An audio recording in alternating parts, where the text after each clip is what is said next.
Profit in lieu of salary, वेतन के बदले लाभ। Under section 17(3) the following payments are taxable as profit in lieu of salary.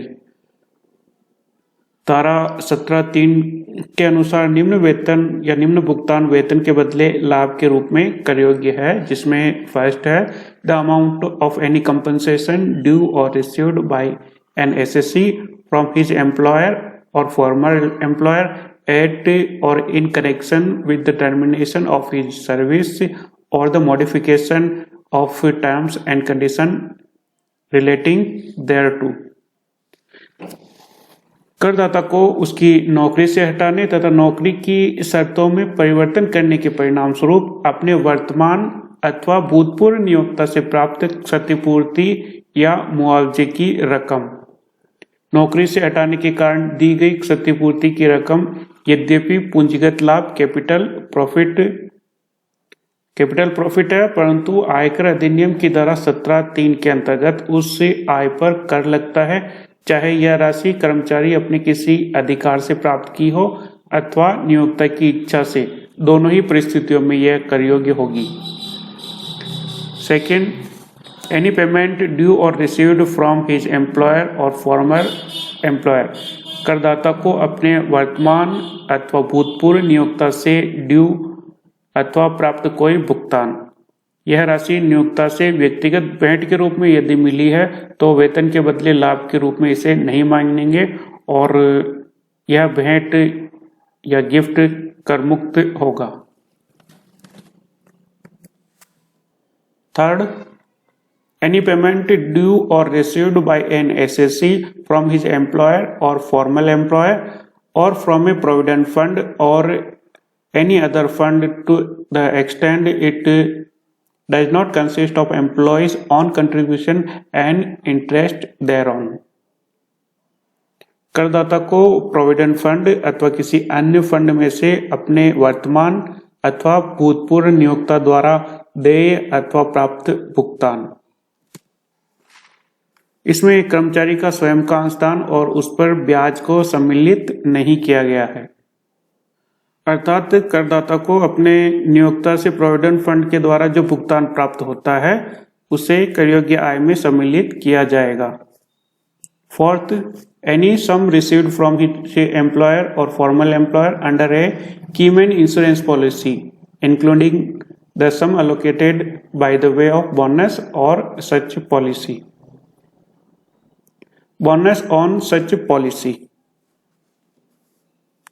वर्तमान अथवा भूतपूर्व नियोक्ता से करदाता को महत्वपूर्ण व्यक्ति बीमा पॉलिसी कीमैन इंश्योरेंस पॉलिसी के तहत कोई राशि जिसमें उस पॉलिसी से संबंधित या उस पॉलिसी के संबंध में आवंटित या अलोकेट बोनस की राशि भी सम्मिलित है, अर्थात करदाता को वर्तमान अथवा भूतपूर्व नियोक्ता से महत्वपूर्ण बीमा पॉलिसी के तहत कोई राशि प्राप्त होती है तो उसे टैक्सेबल इनकम में इंक्लूड किया जाएगा। इसमें बोनस भी इंक्लूड है।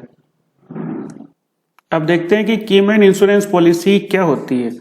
महत्वपूर्ण व्यक्ति बीमा पॉलिसी एक ऐसी बीमा पॉलिसी है जो नियोक्ता द्वारा ऐसे कर्मचारी के जीवन पर ली जाती है जो नियोक्ता के लिए अत्यधिक महत्वपूर्ण होते हैं, उपयोगी होते हैं तथा जिनके निधन से नियोक्ता को या एम्प्लॉयर को अत्यधिक हानि होने का भय रहता है। नियोक्ता के लिए ऐसी पॉलिसी के संबंध में मिलने वाली राशि व्यापार अथवा पैसे की आय होती है, परंतु यदि कर्मचारी को ऐसी पॉलिसी के संबंध में नियोक्ता से कोई धनराशि प्राप्त होती है तो ऐसी राशि कर्मचारी के लिए वेतन के बदले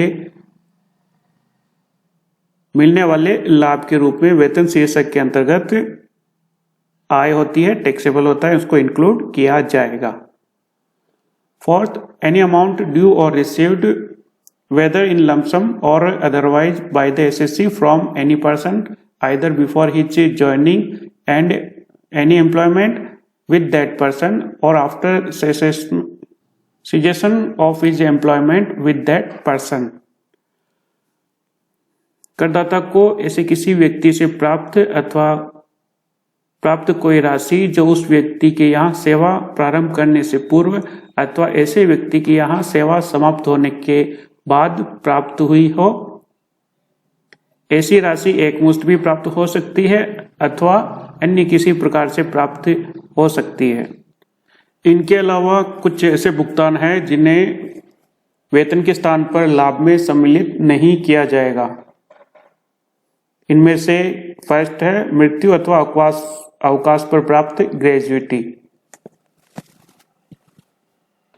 या डेथ कम रिटायरमेंट ग्रेजुइटी अंडर सेक्शन 10(10). इस पर वेतन के स्थान पर लाभ इसको इंक्लूड नहीं किया जाएगा। सेकंड है पेंशन की एकमुश्त राशि कम्यूटेड वैल्यू ऑफ पेंशन और छटनी पर प्राप्त क्षतिपूर्ति कंपनसेशन रिसीव्ड ऑन रिट्रेंचमेंट और fourth compensation received on voluntary retirement स्वेच्छा से सेवानिवृत्ति पर प्राप्त क्षतिपूर्ति। फिफ्थ है payment from statutory provident fund वैधानिक प्रोविडेंट फंड से प्राप्त भुगतान। Sixth payment from recognised provident fund प्रमाणिक प्रोविडेंट फंड से भुगतान। Seventh payment from approved super annual fund अनुमोदित सुपरएंशन फंड से प्राप्त भुगतान। और लास्ट है मकान किराया भत्ता हाउस रेंट अलाउंस।